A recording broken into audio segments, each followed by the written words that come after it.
Hello, नमस्कार दोस्तों। जैसा कि हम फिजिक्स पढ़ रहे थे, फिजिक्स में हम फर्स्ट चैप्टर पढ़ रहे थे स्थिर वैद्युतिकी। और आज हम फर्स्ट चैप्टर का ही एक अगला टॉपिक लेंगे, आवेश का क्वांटमीकरण का सिद्धांत। आवेश का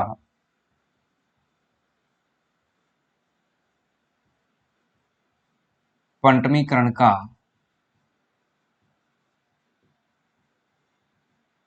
सिद्धांत। तो आवेश का क्वांटमीकरण का सिद्धांत जो होता है वो किस प्रकार डिपेंड करता है, क्वांटमीकरण का सिद्धांत आवेश पर कैसे डिपेंड करता है, ये चीजें हम इसके बारे में पढ़ेंगे। ठीक है, तो हम एक वस्तु लेते हैं और हमने एक वस्तु ली और एक इस वस्तु को हमने एक इलेक्ट्रॉन दिया। जब हमने इस वस्तु को एक इलेक्ट्रॉन दिया, मैंने यहाँ ई माइनस लिखा है क्योंकि इलेक्ट्रॉन नेगेटिव चार्ज के साथ होता है, नेगेटिव आवेश के साथ होता है। जब हमने इस वस्तु को एक इलेक्ट्रॉन दिया तो इस वस्तु पर जो आवेश में परिवर्तन हुआ है वो परिवर्तन कुछ इस प्रकार से हुआ है। हमने एक इलेक्ट्रॉन इसे दिया है, इसका मतलब यहाँ पर इलेक्ट्रॉन्स की संख्या बढ़ी है। इलेक्ट्रॉन्स की संख्या बढ़ी है मतलब नेगेटिव चार्ज की संख्या बढ़ी है, ऋणात्मक आवेश की संख्या बढ़ी है। यानी ऋणात्मक आवेश बढ़ा है तो यहाँ आएगा माइनस। कितना माइनस? तो वो होगा एक गुणा एक इलेक्ट्रॉन का आवेश। एक गुणा एक इलेक्ट्रॉन का आवेश क्यों? क्योंकि हमने एक इलेक्ट्रॉन दिया है तो एक इलेक्ट्रॉन के आवेश के बराबर यहाँ ऋणावेश बढ़ा है। कितना इलेक्ट्रॉन दिया? एक इलेक्ट्रॉन, तो एक इलेक्ट्रॉन के ऋणावेश इलेक्ट्रॉन के आवेश के बराबर ऋणावेश बढ़ा है। जब अगर मैं यहाँ पर दो इलेक्ट्रॉन देता तो यहाँ जो बढ़ने वाले आवेश की संख्या होती वो दो इलेक्ट्रॉन के बराबर होती, दो इलेक्ट्रॉन के आवेश के बराबर होती। अगर मैं यहाँ तीन देता तो तीन के बराबर, और अगर चार देता तो चार के बराबर। इस प्रकार अगर मैं यहाँ n इलेक्ट्रॉन देता हूं तो इस वस्तु में बढ़ने वाले ऋणावेश की जो मात्रा होगी वो n इलेक्ट्रॉनों के आवेश के बराबर होगी। क्लियर इतनी सी बात? अब हमें सबसे पहले ये पता होना चाहिए कि जो एक इलेक्ट्रॉन होता है उसका आवेश क्या होता है। एक इलेक्ट्रॉन का आवेश जो होता है उसका मान क्या होता है? एक इलेक्ट्रॉन का आवेश होता है 1.6 इंटू 10 की पावर माइनस 19 कूलम। एक इलेक्ट्रॉन का आवेश 1.6 इंटू 10 की पावर माइनस 19 कूलम। हमने पिछले वीडियो में पढ़ा था कि जैसे Na सोडियम है, उसमें से हमने एक इलेक्ट्रॉन अगर त्याग देते हैं, उसमें से हमने एक इलेक्ट्रॉन अगर त्याग देते हैं तो यहां पर Na प्लस होता है, यानी इलेक्ट्रॉन की कमी, पॉजिटिव चार्ज की वृद्धि। नेगेटिव चार्ज गायब हुआ तो पॉजिटिव चार्ज की वृद्धि। वैसे ही Cl माइनस और उसमें एक इलेक्ट्रॉन लेते हैं, उसमें एक इलेक्ट्रॉन लेते हैं तो Cl माइनस हो जाता है, क्लोरीन माइनस होता है, क्योंकि नेगेटिव चार्ज की वृद्धि तो ऋणावेश की वृद्धि। नेगेटिव चार्ज की वृद्धि यानी इलेक्ट्रॉन्स लिया तो ऋणावेश बढ़ा। इसी प्रकार यहाँ पर हमारे पास एक मान लो उदासीन वस्तु थी, उसमें हमने एक इलेक्ट्रॉन दिया। इलेक्ट्रॉन दिया तो उदासीन कब थी? जब उसके पास पॉजिटिव और नेगेटिव चार्ज बराबर थे। यानी कि अगर मान लो इसके पास प्लस पॉजिटिव चार्ज थे 11 तो माइनस चार्ज भी 11 थे। जैसे ही हमने उसे इलेक्ट्रॉन दिया तो नेगेटिव चार्ज में वृद्धि हुई, यानी एक नेगेटिव चार्ज और बढ़ गया। तो अब उसके पास नेगेटिव चार्ज कितने हो गए? 12 है, जबकि पॉजिटिव चार्ज अभी भी कितने हैं? 11 है। इसका मतलब यहाँ क्या हुआ? यहाँ ये हुआ कि एक नेगेटिव चार्ज बढ़ गया। एक नेगेटिव चार्ज बढ़ गया तो वहां क्या आ जाता है भाई? ऋणावेश आ जाता है। तो हम यही आपको समझाना चाहते हैं कि इस उदासीन वस्तु को जब मैंने n इलेक्ट्रॉन दिए तो एक इलेक्ट्रॉन के आवेश का n गुणज आवेश इस पर बढ़ जाता है नेगेटिव ऋणावेश में, क्योंकि इलेक्ट्रॉन्स दे रहे हैं तो ऋणावेश बढ़ रहा है। ठीक वैसे ही ये एक उदासीन वस्तु है जहां से हम इलेक्ट्रॉन की हानि कर रहे हैं या इलेक्ट्रॉन त्याग रहे हैं। जब हमने इलेक्ट्रॉन्स त्यागे तो अब ऋणावेश की कमी हो रही है, पॉजिटिव चार्ज बढ़ रहे हैं। ऋणावेश की कमी हो रही है, पॉजिटिव चार्ज बढ़ रहे हैं। जब पॉजिटिव चार्ज बढ़ रहे हैं तो अब जो आपका आवेश होगा इस वस्तु पर वो किसमें होगा सर? वो पॉजिटिव होगा, प्लस में होगा। कितना होगा? एक, यहां अगर एक इलेक्ट्रॉन की हानि कर रहे हैं तो एक गुणा एक इलेक्ट्रॉन का आवेश। 1 गुणा 1 इलेक्ट्रॉन का आवेश, यानी कि हम जितने भी इलेक्ट्रॉन्स त्यागेंगे, जितने भी इलेक्ट्रॉन्स की कमी करेंगे, वो गुणा 1 इलेक्ट्रॉन का आवेश। 1 इलेक्ट्रॉन का आवेश हमने पहले लिख रखा है, तो अगर मैं यहां से 2 इलेक्ट्रॉन्स त्यागता हूं तो 2 गुणा, 3 त्यागता हूं तो 3 गुणा, और n त्यागता हूं तो n गुणा। यानी कि अगर किसी वस्तु से हमने इलेक्ट्रॉन्स त्यागे हैं तो n इंटू 1 इलेक्ट्रॉन का आवेश के बराबर उस वस्तु पर पॉजिटिव आवेश आ जाएगा। त्याग रहे हैं तो अगर हम ग्रहण कर रहे हैं, किसी वस्तु में इलेक्ट्रॉन ग्रहण कर रहे हैं, तो n इंटू 1 इलेक्ट्रॉन के आवेश के बराबर उस वस्तु में नेगेटिव चार्ज आ जाता है जब हम ऋणावेश यानी इलेक्ट्रॉन्स ग्रहण कर रहे हैं। तो यहां से आपका जो आवेश है उसका मान क्या होता है? उसका मान होता है प्लस माइनस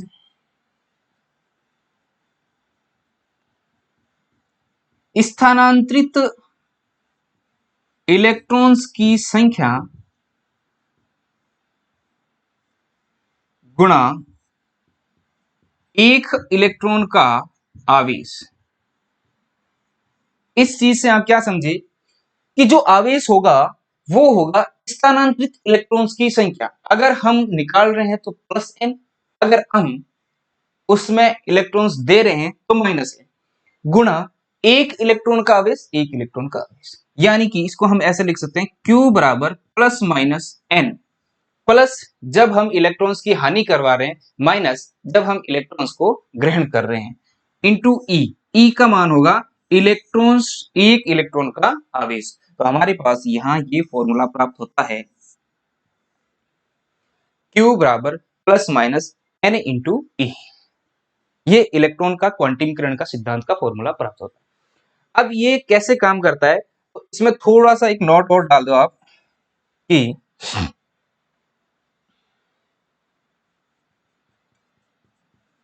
आवेश का मान हमेशा इलेक्ट्रॉन के आवेश का पूर्ण गुणज होता है। आवेश का मान हमेशा इलेक्ट्रॉन के आवेश के मान का पूर्ण गुणज होता है। किस प्रकार समझते हैं? जो यहां n लिया है उन n का मान होगा आपका 1 2 3 4 ऐसे करके अनंत तक कुछ भी हो सकता है। n का मान 1 2 3 4 ऐसे कुछ भी हो सकता है। यानी कि जो आवेश है वो प्लस माइनस n इंटू 1 2 3 4 कैसे भी चल सकता है। तो आवेश का मान हमेशा इलेक्ट्रॉन के आवेश का पूर्ण गुणज होगा, क्योंकि या तो हम यहाँ 1 रखेंगे तो इलेक्ट्रॉन के आवेश का 1 गुणा, अगर n की जगह 2 रखेंगे तो 2 गुणा, 3 रखेंगे तो 3 गुणा, और 4 रखेंगे तो 4 गुणा। इस तरीके से जो भी वैल्यू हम रखेंगे उस तरीके से वो उसका पूर्ण गुणज होगा। दूसरी बात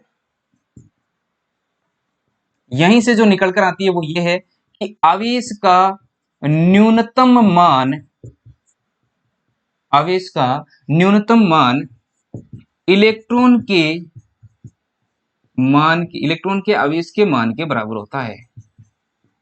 इलेक्ट्रॉन के आवेश के मान के बराबर होता है। कैसे? न्यूनतम मान ये होता है कि हम छोटी से छोटी वैल्यू अगर n की रखना चाहे, हम छोटी से छोटी वैल्यू अगर n की रखना चाहे तो इसमें देखो आप छोटी से छोटी क्या रखोगे? 1 रखोगे।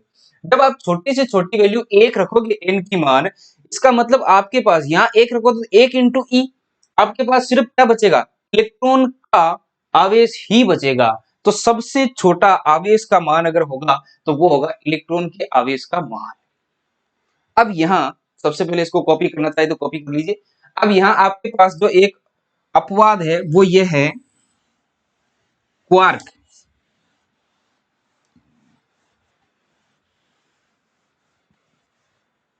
इसमें आपका अपवाद है क्वार्क। क्वार्क कैसे अपवाद है? क्वार्क इस तरीके से है कि जो क्वार्क का मान होता है वो होता है प्लस माइनस 1/3 इलेक्ट्रॉन तथा या और प्लस माइनस 2/3 इलेक्ट्रॉन। मतलब जो क्वार्क का मान होगा वो इलेक्ट्रॉन का 1/3 या इलेक्ट्रॉन का 2/3, मतलब यहाँ n की वैल्यू आपकी 1/3 और 2/3 होगी, जो कि पूर्ण संख्या नहीं है, जो कि पूर्ण संख्या नहीं है, पूर्णांक संख्या नहीं है। अच्छा, पूर्णांक नहीं है तो हमने तो पढ़ा था कि भाई n की जो वैल्यू है वो 1 2 3 4 ऐसी कोई संख्या होनी चाहिए, लेकिन ये जो संख्या है वो तो भिन्न में दे रखी है।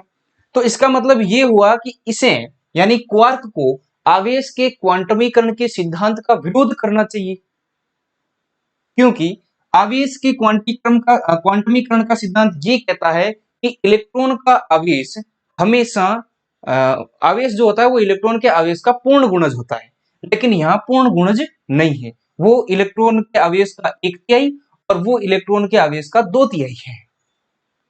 लेकिन फिर भी ऐसा होने के बावजूद ये क्वार्क जो है वो कभी भी आवेश के क्वांटमीकरण के सिद्धांत का विरोध नहीं करता है। ऐसा इसलिए है क्योंकि इलेक्ट्रॉन्स जो है वो मुक्त अवस्था में इलेक्ट्रॉन मुक्त अवस्था में स्थायी होता है। पहली बात तो ये। दूसरी बात ये कि क्वार्क जो है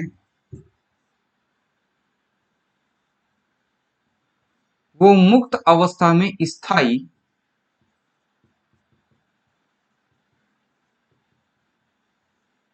नहीं होता है, और यही एक सबसे इंपॉर्टेंट रीजन है कि क्वार्क कभी भी आवेश के क्वांटमीकरण के सिद्धांत का विरोध नहीं कर पाता। इसका सबसे इंपॉर्टेंट कारण यह है कि क्वार्क जो है वो मुक्त अवस्था में स्थायी नहीं होता है।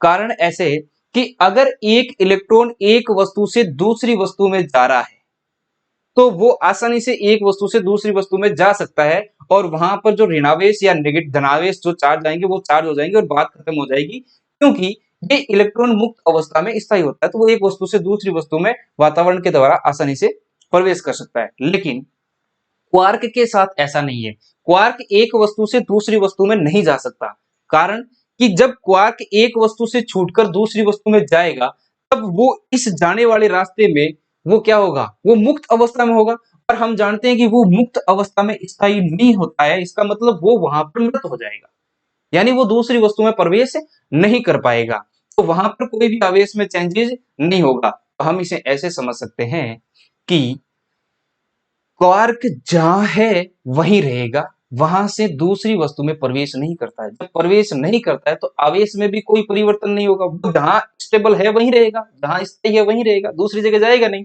इसका मतलब ये हुआ कि क्वार्क जहां है वहीं रहेगा, दूसरी वस्तु में नहीं जाएगा, तो आवेश भी चेंज नहीं होगा, आवेश में कोई परिवर्तन नहीं होगा। जबकि इलेक्ट्रॉन एक वस्तु से दूसरी वस्तु में जाता है तो आवेश में परिवर्तन होता है। इसलिए क्वार्क कभी भी आवेश के क्वांटमीकरण के सिद्धांत का विरोध नहीं कर पाता है। सबसे इंपॉर्टेंट बात यह है।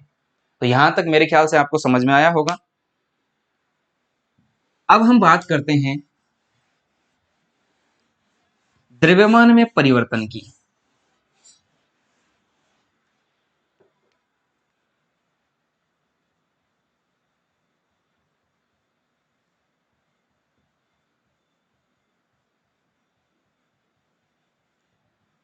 द्रव्यमान में परिवर्तन आवेश के कारण किस प्रकार होता है, हम यहां ये समझेंगे। अगर आवेश किसी वस्तु का बढ़ रहा है या घट रहा है तो उसके द्रव्यमान में परिवर्तन हो रहा है या नहीं हो रहा है। अगर हो रहा है तो किस प्रकार होता है और किस प्रकार वो डिपेंड करता है उस वस्तु पर। इसके लिए हमें एक उदासीन वस्तु लेनी होगी, जैसे कि हमने मान लो एक उदासीन वस्तु ली। उदासीन वस्तु से आज समझ रहे होंगे कि इस पर ना तो नेगेटिव चार्ज है ना ही पॉजिटिव चार्ज है, या नेगेटिव और पॉजिटिव चार्जों की संख्या बराबर है, तो वो एक दूसरे को कैंसिल आउट कर देते हैं और ये एक उदासीन वस्तु है। अच्छा, जो एक इलेक्ट्रॉन होता है तो एक इलेक्ट्रॉन का द्रव्यमान 9.1 इंटू 10⁻31 किलोग्राम होता है। ये बात ध्यान रखने योग्य है। एक इलेक्ट्रॉन का द्रव्यमान 9.1 इंटू 10⁻31 किलोग्राम होता है। अब हम पढ़ रहे हैं कि द्रव्यमान में परिवर्तन आवेश के कारण किस प्रकार होता है। तो जैसे उदासीन वस्तु है, हमने क्या किया, इस उदासीन वस्तु में एक इलेक्ट्रॉन दिया। हमने इस उदासीन वस्तु को एक इलेक्ट्रॉन दिया। जब हमने उस उदासीन वस्तु को एक इलेक्ट्रॉन दिया तो अब इस पर ऋणावेश चार्ज बढ़ेगा। जब इलेक्ट्रॉन दिया तो इलेक्ट्रॉन खुद ऋणावेशित है, नेगेटिव चार्ज के साथ, तो ऋणावेश चार्ज बढ़ेगा। यानी कि अब उस वस्तु पर क्या आएगा भाई, ऋणावेश आएगा, यानी नेगेटिव चार्ज आ जाएगा। अगर हम इस वस्तु पर एक इलेक्ट्रॉन्स की हानि करते हैं, अगर हम इस वस्तु पर एक इलेक्ट्रॉन की हानि करते हैं, जब एक इलेक्ट्रॉन्स की हानि कर दी तो बताइए बच्चों क्या होगा। जब हमने एक इलेक्ट्रॉन्स की हानि कर दी तो अब धनावेश चार्ज बढ़ेगा। धनावेश चार्ज बढ़ेगा तो ये वस्तु जो है, जो उदासीन वस्तु थी आपकी, वो धनावेश हो जाएगी, यानी पॉजिटिव चार्ज के साथ हो जाएगी। देखो कैसे, मान लो ये एक उदासीन वस्तु थी, उदासीन कोई भी वस्तु थी, अगर उदासीन है तो उस पर मान लो मैंने +10 और -10, यानी प्रोटॉन्स की संख्या 10 थी और इलेक्ट्रॉन्स की संख्या भी 10 थी। या हम ऐसे समझ सकते हैं कि इस वस्तु पर पॉजिटिव चार्ज 10 था और नेगेटिव चार्ज भी 10 था, तो दोनों एक दूसरे को कैंसिल आउट कर दिए और ये उदासीन थी। अब हुआ क्या, पहले इस कंडीशन को समझते हैं। इसके लिए हुआ क्या, हमने इस वस्तु में एक इलेक्ट्रॉन दिया। इलेक्ट्रॉन आप जानते हैं कि नेगेटिव चार्ज के साथ होता है, तो जब हमने एक इलेक्ट्रॉन दिया तो इस पर एक ऋणावेश बढ़ा, एक ऋणावेश बढ़ा। अब देखिए इस पर ऋणावेश कितने हो गए सर, 11, जबकि पॉजिटिव चार्ज कितने हैं, 10, नेगेटिव चार्ज कितने हैं, 11। तो अब ये वस्तु ऋणावेशित हो गई, अब ये वस्तु ऋणावेशित हो गई। वैसे ही अगर मैं इससे एक इलेक्ट्रॉन ले लेता हूं, एक इलेक्ट्रॉन की हानि कर देता हूं, जब मैं इस पर एक इलेक्ट्रॉन की हानि करता हूं तो एक इलेक्ट्रॉन गया इसका, गया, तो अब यहाँ इलेक्ट्रॉन्स कितने बचे, 9, यानी नेगेटिव चार्ज कितना हुआ, 9, जबकि पॉजिटिव चार्ज कितना है, 10। तो अब धनात्मक ज्यादा है, धनात्मक ज्यादा है, तो जब इलेक्ट्रॉन्स की हानि करते हैं तो वो क्या हो गई भाई, वो पॉजिटिव चार्ज हो गया। ये चीज मैंने पहले वीडियो में आपको पहले ऑलरेडी समझाई है, आप उस वीडियो को देख लेना आराम से, आपको समझ में आ जाएगी ये चीज। अब देखो, द्रव्यमान की कमी या द्रव्यमान की वृद्धि, या तो द्रव्यमान की क्या होगी सर, या तो द्रव्यमान की कमी होगी या द्रव्यमान की वृद्धि होगी। अच्छा, द्रव्यमान की कमी या वृद्धि कितनी होगी, तो द्रव्यमान की कमी या वृद्धि डिपेंड करेगी गुणा एक इलेक्ट्रॉन का द्रव्यमान, क्योंकि हम सिर्फ इलेक्ट्रॉन्स के साथ ही छेड़छाड़ कर रहे हैं, इलेक्ट्रॉन्स को कम कर रहे हैं या इलेक्ट्रॉन्स को बढ़ा रहे हैं। एक इलेक्ट्रॉन का द्रव्यमान कैसे, अगर मैं इसकी बात करता हूं, पहले कमी हो रही है, द्रव्यमान की कमी हो रही है, ठीक है, फिर वृद्धि हो रही है। अब मैं इस पार्टिकल की बात करता हूं, जब मैंने इसमें क्या किया, इलेक्ट्रॉन्स ग्रहण करवाए, इसमें इलेक्ट्रॉन्स मैंने ग्रहण करवाए, इसमें इलेक्ट्रॉन्स ग्रहण करवाए तो इसका नेगेटिव चार्ज बढ़ा, इसका नेगेटिव चार्ज बढ़ा, जब ग्रहण करवाए तो नेगेटिव चार्ज बढ़ा। अब नेगेटिव चार्ज बढ़ा तो मान लो एक इलेक्ट्रॉन बढ़ा, मतलब द्रव्यमान में वृद्धि हुई, नेगेटिव चार्ज बढ़ा मतलब द्रव्यमान में वृद्धि हुई। ऋणावेश की बात कर रहा हूं, जब उसमें नेगेटिव इलेक्ट्रॉन्स देता हूं तो वो कुछ ना कुछ भारी होगा, क्योंकि एक इलेक्ट्रॉन का द्रव्यमान 9.1 × 10⁻31 होगा। तो इलेक्ट्रॉन्स जब इसमें दिए तो इसका ऋणावेश बढ़ा, और ऋणावेश बढ़ने के साथ ही उसका क्या हुआ, वजन भी बढ़ा, द्रव्यमान भी बढ़ा। तो द्रव्यमान में वृद्धि हुई, कितनी वृद्धि हुई, जब मैंने एक इलेक्ट्रॉन दिया तो 1 गुणा एक इलेक्ट्रॉन का द्रव्यमान, अगर मैंने यहाँ 2 इलेक्ट्रॉन दिए उसे तो 2 गुणा एक इलेक्ट्रॉन का द्रव्यमान, अगर मैं यहाँ n इलेक्ट्रॉन देता हूं तो n गुणा एक इलेक्ट्रॉन का द्रव्यमान। वैसे ही जब मैं इस उदासीन पार्टिकल से इलेक्ट्रॉन्स निकाल लेता हूं, इसका मतलब उसके द्रव्यमान में कमी होगी, उसके द्रव्यमान में कमी होगी, कितनी होगी, अगर मैं एक इलेक्ट्रॉन्स निकालता हूं तो 1 गुणा एक इलेक्ट्रॉन का द्रव्यमान, अगर मैं 2 निकालता हूं तो 2 के बराबर, अगर 3 निकालता हूं तो 3 के बराबर, इस प्रकार अगर n निकालता हूं तो n इलेक्ट्रॉन्स के बराबर, यानी कि द्रव्यमान की कमी n इंटू एक इलेक्ट्रॉन का द्रव्यमान और द्रव्यमान की वृद्धि n इंटू एक इलेक्ट्रॉन का द्रव्यमान। तो यहां पर द्रव्यमान में परिवर्तन क्या आएगा, यहां तक मेरे ख्याल से आपकी चीजें क्लियर हो गई होगी।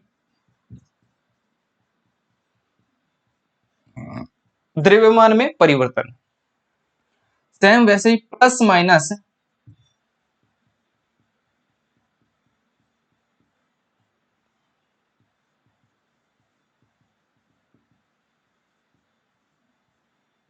स्थानांतरित किए गए इलेक्ट्रॉन्स की संख्या गुणा एक इलेक्ट्रॉन का द्रव्यमान,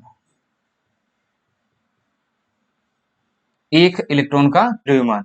द्रव्यमान में जो परिवर्तन है वो है प्लस माइनस स्थानांतरित किए गए इलेक्ट्रॉन की संख्या गुणा एक इलेक्ट्रॉन का द्रव्यमान। देखो हम इसको समझने के लिए मैं इसको मान लेता हूं m, ये m है तो ये m डैश और ये m डबल डैश, ये m डबल डैश। अब द्रव्यमान में परिवर्तन डेल्टा m, द्रव्यमान में परिवर्तन डेल्टा m।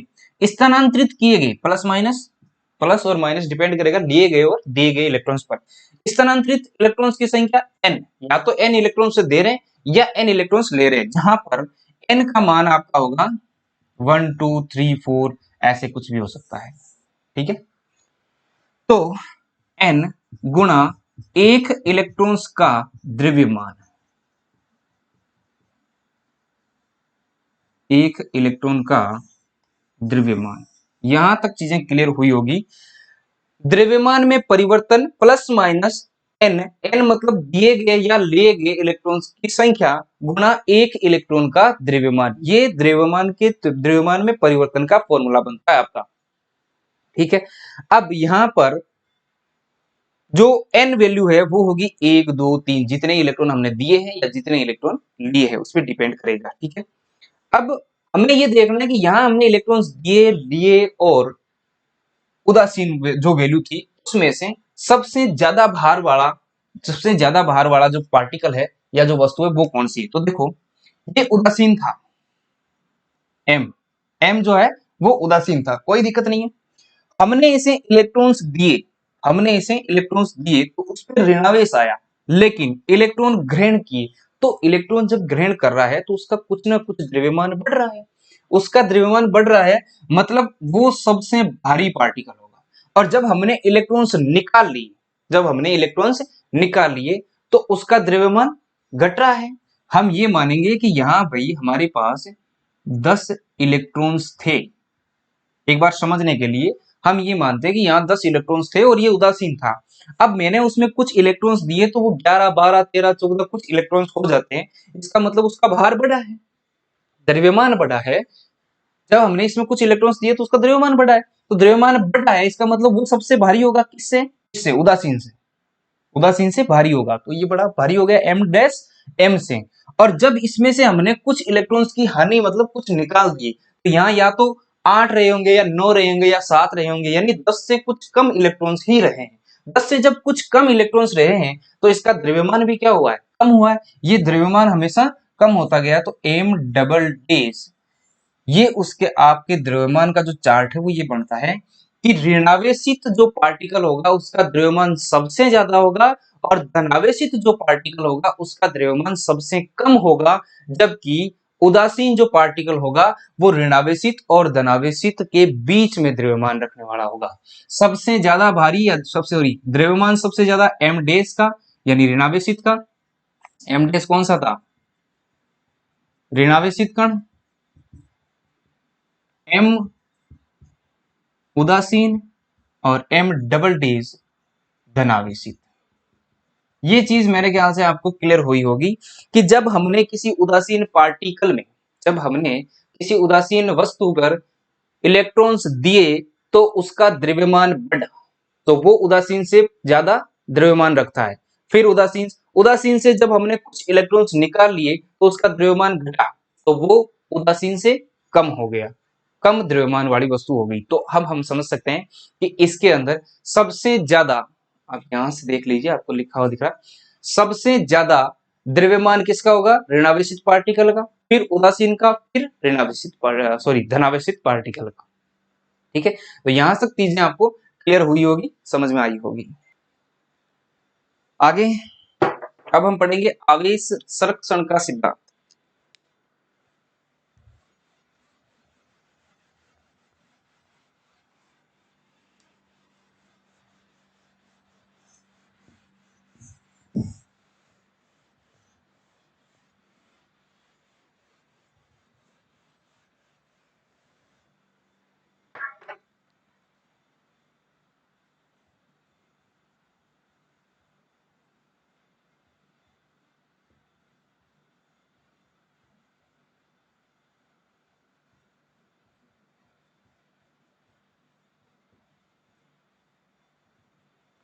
आवेश संरक्षण का सिद्धांत। आवेश संरक्षण का सिद्धांत समझने के लिए हमें लेना होगा एक विलगित निकाय।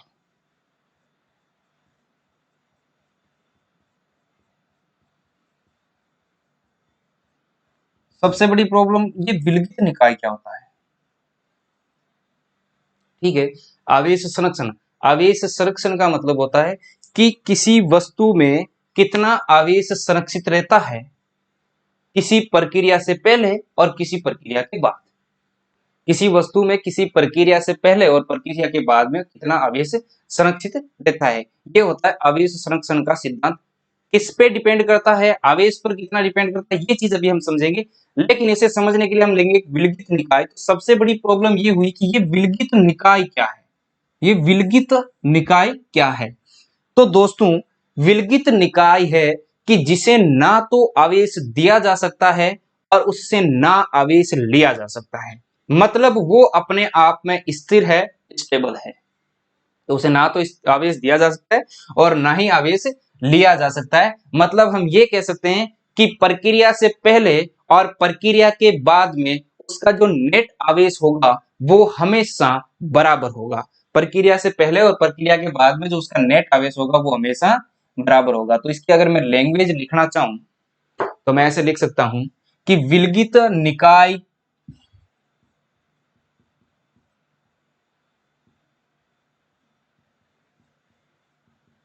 निकाय में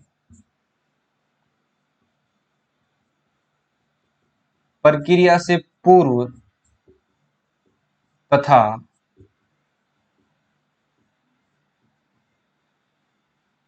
प्रक्रिया के बाद, विलगित निकाय में प्रक्रिया से पूर्व तथा प्रक्रिया के बाद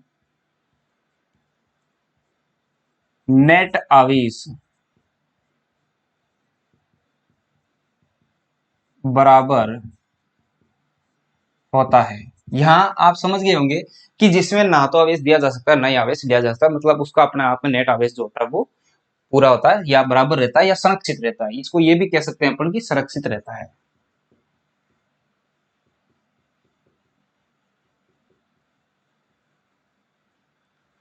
कैसे रहता है, कैसे डिपेंड करता है, वो चीज अपन इसमें समझेंगे। जैसे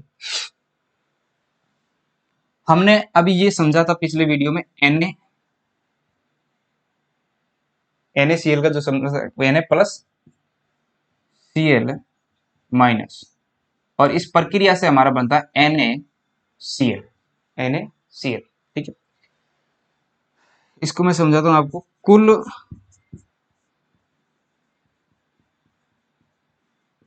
धनावेश, कुल ऋणावेश,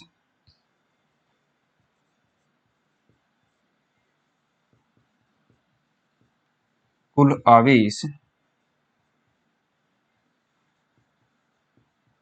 और नेट आवेश। टेबल से समझते हैं, आसानी से समझ में आएगा आपको।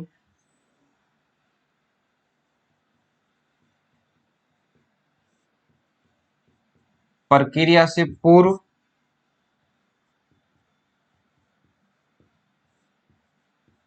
प्रक्रिया के बाद।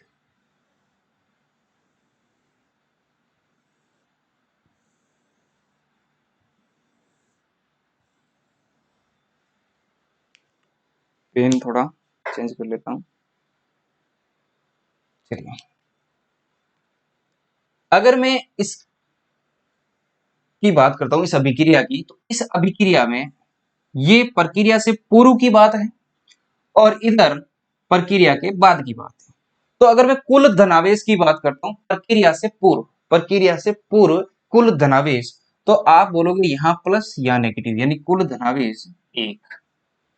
अगर मैं प्रक्रिया के बाद की बात करता हूं, प्रक्रिया के बाद में कुल धनावेश, तो आप बोलोगे 0।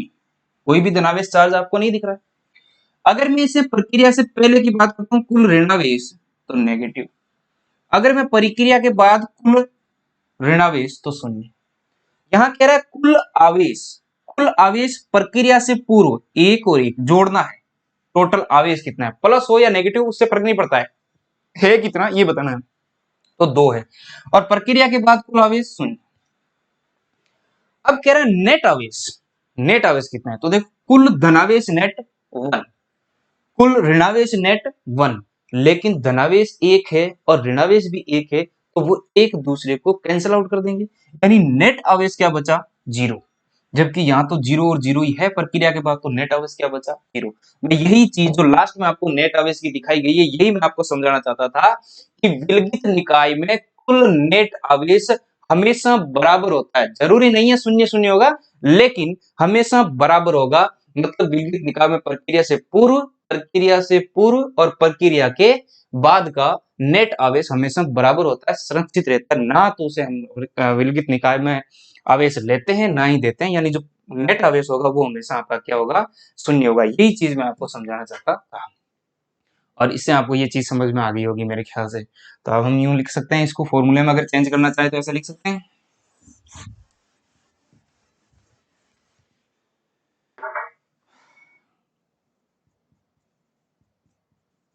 कि प्रक्रिया